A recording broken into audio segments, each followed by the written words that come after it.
Tag কোশ্চেনে যারা ভাবেন যে ট্যাগ কোশ্চেন মোটামুটি আমি সব পারি, তাদের জন্য আজকে আমার এই আয়োজন।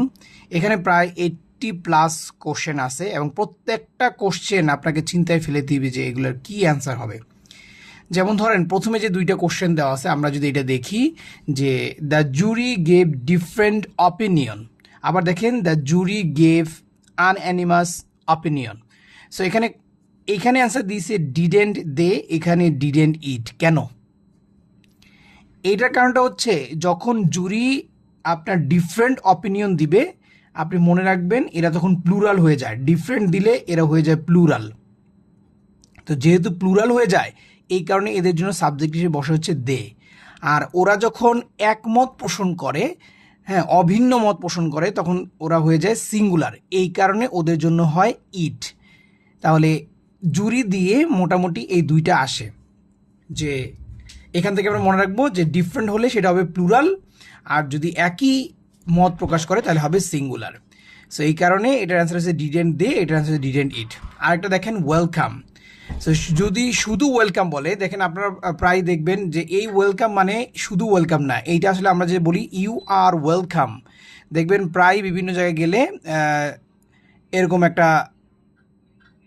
একটা আওয়াজ আসে, ইউ আর ওয়েলকাম। মার্কেটে বা যে কোনো জায়গায় গেলে ইউ আর ওয়েলকাম এরকম আসে। সো ওয়েলকাম মানে শুধু ওয়েলকাম না, এটা হচ্ছে ইউ আর ওয়েলকাম, ওইখান থেকে আসছে হচ্ছে আর এন টিউ। সো এই কোশ্চেনটাও দেখার মতো ছিল। সো 4 নম্বর কোশ্চেনটা যদি দেখি, দেখেন এখানে দেওয়া আছে হু ফরগেট দিস মেমোরি, এটার অ্যান্সার দিছে ডু দে। আপনি মানে সরাসরি এটার অ্যান্সার কখনোই পাবেন না। আমরা যেটা নেগেটিভ থেকে আমরা যখন ইন্টারগেটিভ করতাম, ওখানে ছিল নোবডি, নো ওয়ান, নান, এই তিনটা থাকলে নর্মালি হচ্ছে গিয়ে হু বসে। তাহলে আমরা যদি নোবডি দিয়ে এটাকে যদি করি, তাহলে এটা অ্যান্সারটা হবে এরকম, nobody forgets this memory. So এই যে নোবডি থাকলে আমরা কি দেই? নোবডি থাকলে আমরা দেই হচ্ছে দে। আর আমরা জানি যে এখানে ডাস থাকলে এটা হয়ে যায় ডু। যারা এই জিনিসটা পারেন না তারা আমার বেসিক ক্লাসটা দেখবেন, তাহলে আপনাদের জন্য এটা ক্লিয়ার হবে। সো এই কোশ্চেনটাও মারাত্মক একটা কোশ্চেন ছিল। সো আমাদের 4টা কোশ্চেন, দেখেন 4টা কোশ্চেনই দেখার মতো। আবার এখানে দেখেন শি ইজ এ প্রোনাউন, কিন্তু দেখেন শিকে এখানে ডাবল কমা দিয়ে এখানে ইয়ে করছে। তার মানে এই শিটা আসলে শি না, এইটা আসলে বোঝাচ্ছে যে এই জিনিসটা হচ্ছে প্রোনাউন, এটা বস্তুবাচক, তো এই কারণে এটা হবে ইজেন্ট ইট। সো এইটাও দেখার মতো ছিল। আরেকটা হচ্ছে এটা খুব ভালো আসতেছে এবার, আমরা প্রায়ই দেখি এই ধরনের কোশ্চেন বিভিন্ন টেস্টে বিভিন্ন স্কুলে, ভালো ভালো স্কুলে দিয়ে থাকে। যেমন ধরেন দ্য ফ্রেন্ডশিপ রোজ ইন হিম, তাহলে এইটার অ্যান্সার কী হবে? ধরো এরপর আরও কিছু ছিল, আমি সংক্ষেপে লিখেছি the friendship rose in him. যখনই আপনি দেখবেন এই ধরনের কোনো কথা আছে, the mother rose in him, হ্যাঁ, the brotherhood rose in him, তো এরকম হলেই আপনি যেটা করবেন, এইটার জন্য আপনি ইয়া হিসেবে দিবেন হচ্ছে ইট। আর যেহেতু এটা পাস্ট টেন্স রোজ, এই কারণে এখানে আসবে ডিডেন্ট। সো এই কোশ্চেনটা দেখার মতো ছিল। এরপর দেখেন 7 নম্বরটা, হোয়াট আ পিটি, এই পর্যন্ত দিয়েছে, এটা এক্সক্লামেটরি সাইন। সো এরপরে যখনই কোনো এক্সক্লামেটরি শেষ হয়ে যায়, যদি এর মধ্যে কোনো কিছু না থাকে, আপনি অবশ্যই ভাববেন যে এটার শেষে ইট ইজ আছে। তো যদি ইট ইজ থাকে, তাহলে আপনি যদি এটাকে ট্যাগ কোশ্চেন করতে যান, তাহলে এটার অ্যান্সার কী হবে? Isn't it. সো এই কারণে এটার অ্যান্সার হচ্ছে ইজেন্ট ইট। আরেকটা দেখেন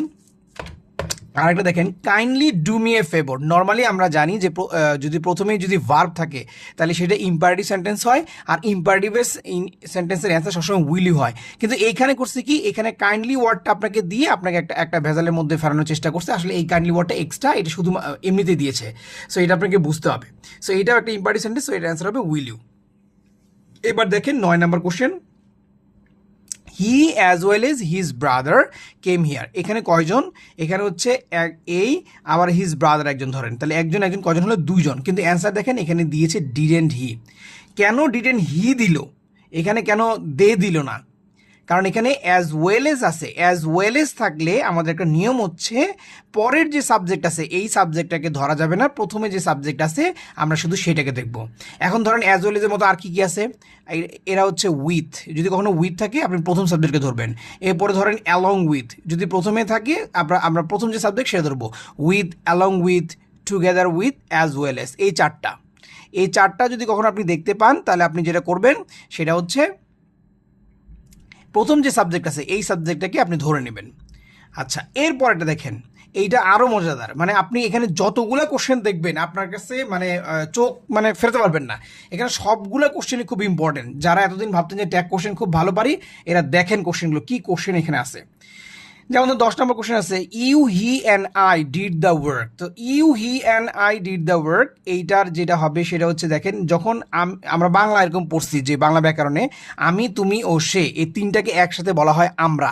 সো এই জিনিসটাই এখানে করছে, ইউ হি অ্যান্ড আই তিনটাকে একসাথে বলা হয় উই, এই কারণে এটার অ্যান্সার হবে ডিডেন্ট উই। ওকে, এবার আসেন 11 নম্বর কোশ্চেনে, he let me do the work, এইটা কি হবে? এখন লেটের তিনটা ফর্মই এক, লেট লেট লেট। এখন এটা প্রেজেন্ট ফর্মে আছে নাকি পাস্ট আছে আমরা বুঝবো কীভাবে? দেখেন, এইটা যদি প্রেজেন্ট ফর্মে থাকতো তাহলে লেট কখনোই একা বসতো না, এখানে তখন বসতো লেটস। তো যেহেতু লেটস ওরা দেয় না, ওরা যেহেতু লেট দিছে, তার মানে এইটা আর প্রেজেন্টে নাই, এটা চলে গেছে পাস্টে। আর পাস্টে হলে আমরা জানি বসে হচ্ছে ডিডেন্ট, আর সাবজেক্ট হিসেবে তো বসবেই, হি বসবেই। আচ্ছা, এবার দেখেন, ওয়ান থাকলে আমরা নর্মালি ওয়ান সাবজেক্ট হিসেবে বসাই, কিন্তু ওয়ান থাকলে দে দিলেও হয়। যেমন ধরেন, one can keep good health by following rules. So এখানে ক্যান আছে, তো এটার জন্য হবে কান্ট, আর এই ওয়ানের জন্য হবে দে। আবার দেখেন, এই ওয়ান থাকলেই যে সবসময় দে হবে বিষয়টা তা না। এখানে দেখেন কি বলছে, ওয়ান লাই বিগেটস 100 লাই। এখানে আসলে সাবজেক্টটা ছিল ওয়ান, আর এখানে সাবজেক্টটা হচ্ছে ওয়ান লাই, একটা মিথ্যা।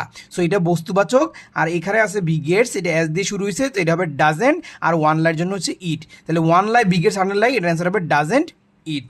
এরপর দেখেন, গুড নাইট, গুড নাইট, এটার অ্যান্সার হবে ডোন্ট আই।